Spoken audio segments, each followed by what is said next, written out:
అనారోగ్య సమస్యలు ఏవైనా వస్తే అస్సలు తట్టుకోలేం. చిన్న జ్వరం వచ్చినా కూడా ఆసుపత్రికి వెళుతుంటాం. అదే ఇక చిన్నపిల్లలైతే భయపడిపోతాం. జలుబు, దగ్గు ఇలా ఏదొచ్చినా డాక్టర్ను సంప్రదిస్తుంటాం. అయితే తాజాగా దేశంలో దగ్గు మందు విషయం ఆందోళన రేకెత్తిస్తోంది. మధ్యప్రదేశ్లో కోల్డ్రిఫ్ దగ్గుమందు తాగిన 10 మంది చిన్నారులు ప్రాణాలు విడిచారు. 2 పిల్లలకు ప్రిస్క్రిప్షన్ ఇచ్చిన ఓ డాక్టర్ను కూడా పోలీసులు అరెస్ట్ చేశారు. కాఫ్ సిరప్ కారణంగానే పిల్లలు చనిపారని నిర్ధారణ కావడంతో చిన్నారుల తల్లిదండ్రుల్లో భయం మొదలైంది. అసలు ఎలాంటి సిరప్లు పిల్లలకు ఇవ్వాలనే ఆలోచనలో పడ్డారు. దేశంలో దగ్గుమందు వల్ల పిల్లల మరణాలు సంభవించిన కారణంగా కేంద్ర ప్రభుత్వం కూడా స్పందించింది.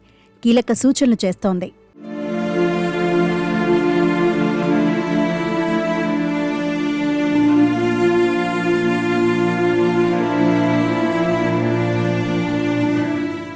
మధ్యప్రదేశ్ చింద్వారా జిల్లాలో పలువురు చిన్నారులు కోల్డ్రిఫ్ అనే దగ్గు సిరప్ తీసుకున్న కారణంగా చనిపారు. ఇటు రాజస్థాన్లోనూ 3 మరణాలు సంభవించాయి. దీంతో దేశవ్యాప్తంగా దగ్గు సిరప్ మరణాల సంఖ్య 14కి చేరింది. సిరప్ తీసుకున్న పిల్లలు తీవ్ర అస్వస్థతకు గురవుతున్నారు. ఆ తర్వాత తీవ్ర జ్వరం, పొట్ట ఉబ్బిపోయి కిడ్నీలు ఫెయిల్ అయ్యి చనిపోతున్నారు. కోల్డ్రిఫ్ అనే దగ్గు సిరప్లో డైఇథైలిన్ గ్లైకాల్ అనే ప్రమాదకర రసాయనం పరిమితికి మించి ఉన్నట్లు తేలింది.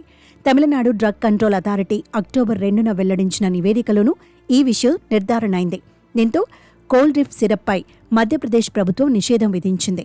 దేశవ్యాప్తంగా పిల్లలకు వాడే దగ్గుమందుల నాణ్యత, వినియోగంపై తీవ్ర ఆందోళనలు వ్యక్తమవుతున్న నేపథ్యంలో కేంద్ర ప్రభుత్వం అప్రమత్తమైంది. పిల్లలకు దగ్గుమందులను విచక్షణారహితంగా వాడొద్దని పేరెంట్స్కు, అలాగే ఈ విషయంలో కఠిన నిబంధనలు పాటించాలని అన్ని రాష్ట్రాలు, కేంద్రపాలిత ప్రాంతాలకు కీలక ఆదేశాలు జారీ చేసింది. చాలా వరకు దగ్గులు వాటంతటవే తగ్గిపోతాయని, వాటికి మందులు అవసరం లేదని స్పష్టం చేసింది.